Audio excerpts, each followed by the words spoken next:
we asked to get the burn building for about 3 or 4 different reasons. The first one is, as a fire department, we work under NFPA standards, and the NFPA standards basically stipulate that we're supposed to supply 10 hours of live fire training to any firefighters we're going to put into offensive operations. And for Port Coquitlam, that's very difficult. We don't have anything. The only closest burn building was the one at the Justice Institute, and that's about $1,000 a day to rent. Plus we had the cost of overtime to send our people out there to do it. So the cost got to be prohibitive. The building here allows us to do it on our night shifts, on our weekends, and we can do it on shift with on-duty crews. So the cost is basically down to just the cost of the building.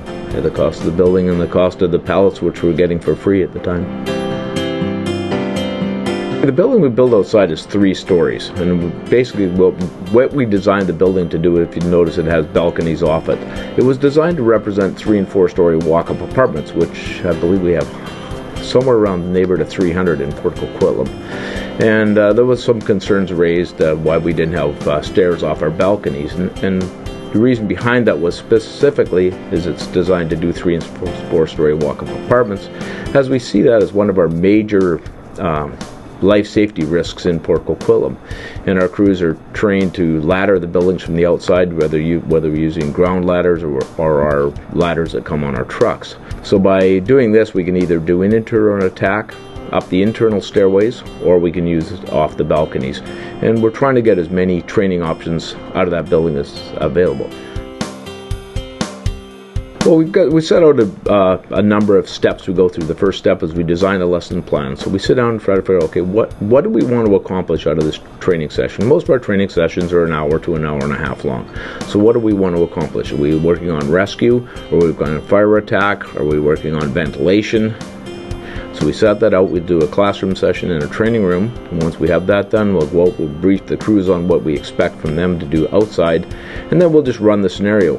And again, the benefit of having the building here in Port Coquitlam is if the scenario isn't going the way we want, or if things don't work, the crews aren't performing what we want them to do, we can stop the scenario, we can back out, redo it, regroup, and go in and do it again, where we're not losing valuable time.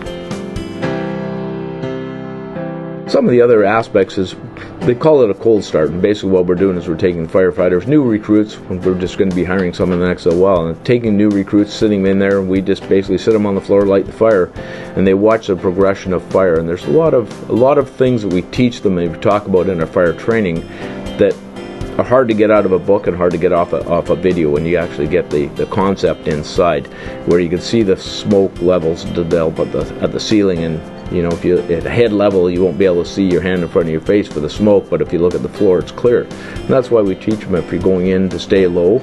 If you're going to do search, look along the floor, where if you're looking at doorknob height, you might not be able to see across the room, but if you look across the floor, you can see to the other side of the room. One of the other requirements from WorkSafe BC is RIT training, which is training our own fire crews to rescue firefighters. That's their sole job, and we have to recertify on that every year.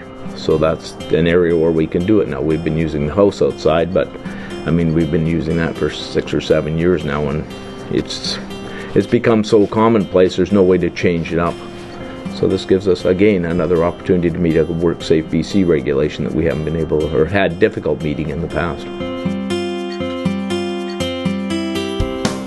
So I think the biggest thing we need to understand is that we've referred to it as a burned building, but it's more of an overall training center than just specifically a burned building. We can use it for to meet WorkSafe BC regulations, as I said before, for our RIT training. We can use it for smoke and ventilation training. There's 2 or 3 different types of training we do with that, but it doesn't even, there's no fire involved. We'll do it for rescue training, to simulate rescuing people out of the buildings, firefighters out of the buildings.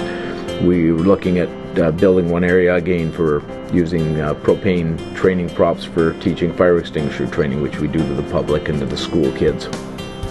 We're looking at doing another area, setting it up for fire protective services, fire investigation training. We've done that. We've built cubicles in the past, and we can do the same thing there and set it up, and then actually go in and have them perform an actual investigation, try to figure out how we set the fire.